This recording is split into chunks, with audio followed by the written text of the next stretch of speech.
Fáinní Gaoth Dobhair is aim dom. Tá man 9 mbliana d'aois agus is fearr am Fáinní Cluasa a dhéanamh. Thosaigh má dhéanamh Fáinní Cluasa nuair bhí mar 7 mbliana d'aois. Is álaíontar I mo wathaidh agus tugann sí inspráid dom.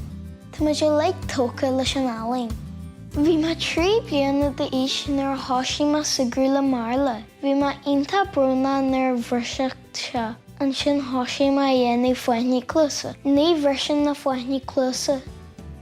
Tógam an marla agus dhéanam crop. Nis tá mar seo. Dearann má le seo.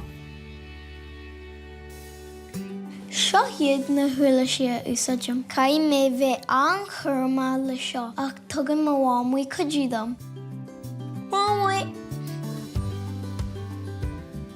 Thurm gite cos le seo isteach.